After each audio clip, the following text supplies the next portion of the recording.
দেখুন বন্ধুরা, একটা বাটিতে সার্ভ করার পর কত সুন্দর লাগছে দেখতে, খেতেও কিন্তু ভীষণ ভালো হয়। আপনারা এভাবে বাড়িতে বানিয়ে দেখবেন, আশা করছি বাচ্চা থেকে বড় সকলেই ভীষণ পছন্দ করবে। নমস্কার বন্ধুরা, আজকে আমরা কাঁচা টমেটো আর সয়াবিন দিয়ে খুব সুস্বাদু একটা রেসিপি করব।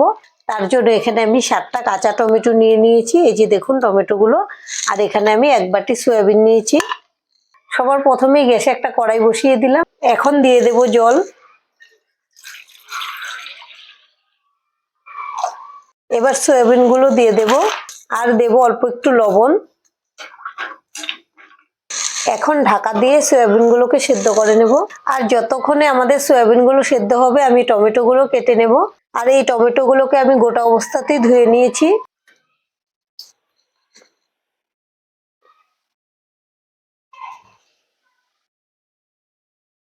এই যে দেখুন, আমি এরকম 4 টুকরো করে কেটে নিচ্ছি। কাঁচা টমেটো দিয়ে কিন্তু যে কোনো রেসিপি খুব ভালো লাগে খেতে। এভাবেই আমি সবগুলো কেটে নেব। দেখুন বন্ধুরা, আমি টমেটো গুলো কেটে নিয়েছি। আর আমি প্রথমেই 2 বার ধুয়ে নিয়েছিলাম, তাই এখন আর ধোয়ার দরকার নেই। আগে থেকে না ধুয়ে রাখলে পরে কেটে ধোয়ার দরকার ছিল। এখন ঢাকনাটা খুলে নেব। আর দেখুন সয়াবিন গুলো খুব সুন্দর করে সেদ্ধ হয়ে গেছে। এবার আমি গ্যাসটাকে অফ করে দিচ্ছি, আর একটা ছাঁকনিতে নামিয়ে নেব। উপর থেকে দিয়ে দেব ঠান্ডা জল, তাহলে খুব তাড়াতাড়ি ঠান্ডা হয়ে যাবে। আর এটা ঠান্ডা হওয়ার পরে আমি খুব ভালো করে চিপে নেব। দেখুন, আমি সয়াবিন গুলোকে ঠান্ডা করে খুব ভালো করে চিপে নিয়েছি, যেন একটুকু সয়াবিনের গায়ে জল না থাকে। আর আমি সয়াবিন গুলোকে লবণ দিয়েই সেদ্ধ করেছিলাম, কিন্তু জলের সঙ্গে তো লবণটা চলে গেছে, তাই আমি খুব সামান্য লবণ নিয়েছি, দিয়ে দেব। আর দিয়ে দেব হলুদের গুঁড়ো। আর নিয়েছি অল্প ঝাল লঙ্কার গুঁড়ো। এবার সবগুলো একসঙ্গে ভালো করে মেখে নেব। এভাবে যদি মেখে নেওয়া যায় তাহলে কিন্তু সয়াবিন গুলো খেতে বেশি ভালো লাগে। আমি কড়াইটা ধুয়ে আবারও গ্যাসে বসিয়ে দিয়েছি, আর কড়াইটা খুব ভালো করে গরম করে নিয়ে এবার দিয়ে দেব সাদা তেল। এবার আমি মেখে রাখা সয়াবিন গুলো দিয়ে দেব।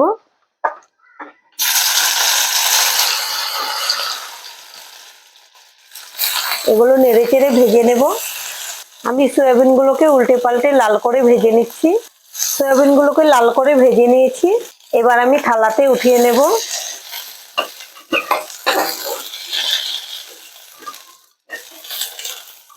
আবারও কড়াইতে তেল দিয়ে দেব। আর ফোড়নের জন্য নিয়েছি একটা তেজপাতা, 4টা শুকনো লঙ্কা, আর হাফ চা চামচ গোটা জিরে দিয়ে দেব। এবার ফোড়নটাকে ভেজে নেব সুন্দর একটা মিষ্টি সেন্ট বের হওয়া পর্যন্ত।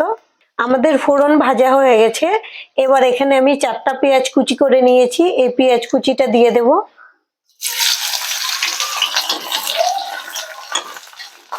পেঁয়াজগুলোকে ভেজে নেব।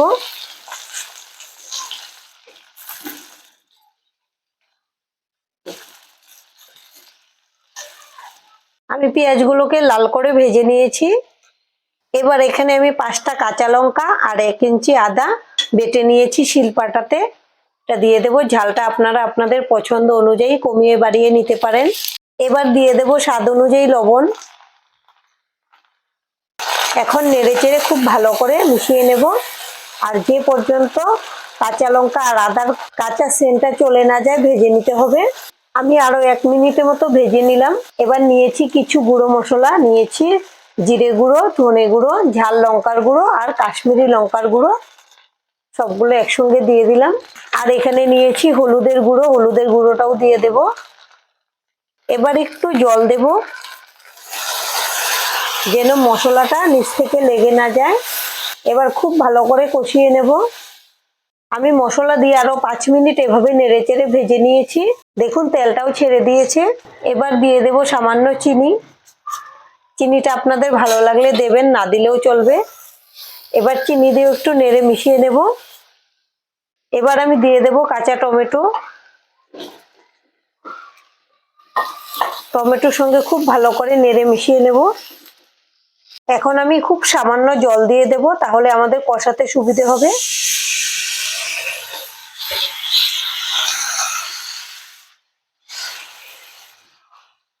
এবার খুব ভালো করে নেড়েচেড়ে মিশিয়ে নেব। এখন ঢেকে রেখে দেবো যেন টমেটোগুলো তাড়াতাড়ি সেদ্ধ হয়ে যায়। বন্ধুরা আমি 6 থেকে 7 মিনিট হবে পরে ফিরে এসেছি।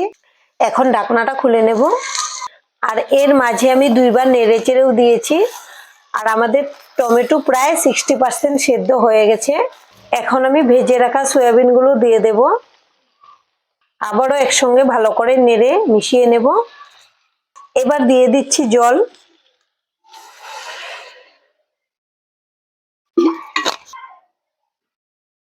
এখন ঝোলের সঙ্গে খুব ভালো করে নেড়ে মিশিয়ে নেব।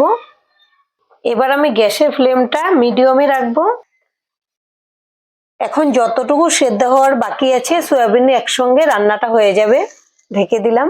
বন্ধুরা আমি আরো 10 মিনিট পরে ফিরে এসেছি। এখন ঢাকনাটা খুলে নেব। আর এর মাঝে আমি 2বার নেড়ে চেড়েও দিয়েছি। দেখুন এখন কিন্তু ঝোলটা একদম শুকিয়েও গেছে আর আমাদের টমেটোও খুব ভালো করে সেদ্ধ হয়ে গেছে।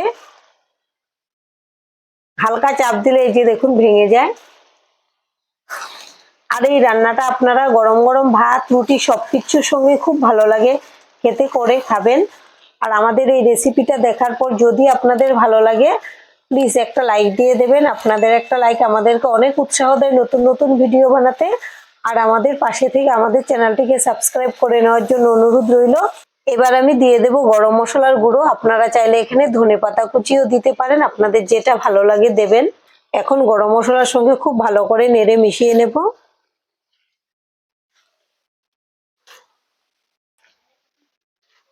আর এই রান্নাটা ঝোল করলে বেশি ভালো লাগে না, তাই আমি একটু মাখা মাখা করে রান্নাটা করেছি। এবার আমি গ্যাসটাকে অফ করে দিচ্ছি আর একটা বাটিতে সার্ভ করে আপনাদেরকে দেখাবো কেমন হয়েছে। দেখুন বন্ধুরা একটা বাটিতে সার্ভ করার পর কত সুন্দর লাগছে দেখতে। খেতেও কিন্তু ভীষণ ভালো হয়। আপনারা এভাবে বাড়িতে বানিয়ে দেখবেন। আশা করছি বাচ্চা থেকে বড় সকলেই ভীষণ পছন্দ করবে। আর আজকের ভিডিও এখানেই শেষ করছি। সবাই ভালো থাকবেন, সুস্থ থাকবেন।